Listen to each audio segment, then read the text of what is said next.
I want to go to Queensland now and catch up on the ongoing debate about the future of coal mining, especially the Adani mine in the Galilee Basin.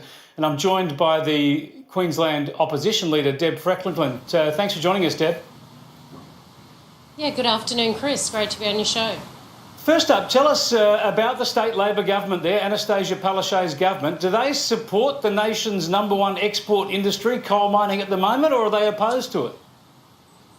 Well, look, it would appear that they are opposed to it. I mean, there was nothing more blatant than in the Queensland Parliament yesterday when we heard stunning admissions from the Deputy Premier saying that coal workers in Queensland needed to reskill. I mean, this should send shockwaves down the spines of anyone that's associated with the coal industry here in Queensland.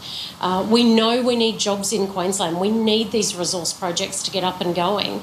And unfortunately, we've got this Green Labor government here in Queensland. And look, I'm just, for the people of Queensland, I'm really disappointed because we need the jobs. We need to ensure that we are supporting North and regional Queensland.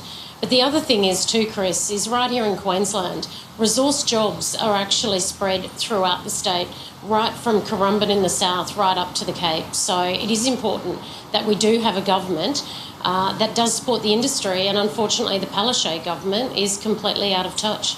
Yeah, well, you mentioned what the Treasurer Jackie Trad said in Parliament yesterday. It has got a strong reaction from unions and the industry across the country. It's reminiscent a bit of what federal Labor MP Richard Marles said about the coal industry last week on Sky News. Let's have a look at what Jackie Trad had to say.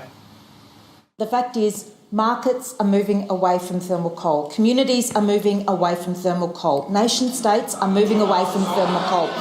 What we need to do as a coal exporter is understand that and equip our communities with the best possible chance of reskilling. And that's why we're focused on other materials. Deb Frecklington, I think the most insulting thing about what Jackie Trad had to say there was a seeming disdain for those workers who rely on the coal industry. She's saying, don't worry, just go and reskill, find another job. Yeah, look, and it shows just how out of touch Jackie Trad and Anastasia Palaszczuk are. They simply don't get it. They're obviously sitting up in an ivory tower somewhere and not talking to real people in Queensland. But what I will say as well, Chris, is that Labor all across Australia, both in the federal government and also now we see in Queensland, are hopelessly divided. There's some major issues around their support of the resources industry. We've heard that from Jackie Trad, who has basically just sold out the thermal coal industry in Queensland and just said it's on its way out. I mean, that's shocking. Deb Frecklington, let's let them, Labor, sort out their internal problems. In the meantime, you're interested in making sure that the Adani investment goes ahead and the jobs and export dollars that should hinge on that. One of your strongest allies in this looks like being the union movement. You've got key union leaders, unsurprisingly, urging the Labor Party towards accepting this development, encouraging it and welcoming the jobs that it will deliver.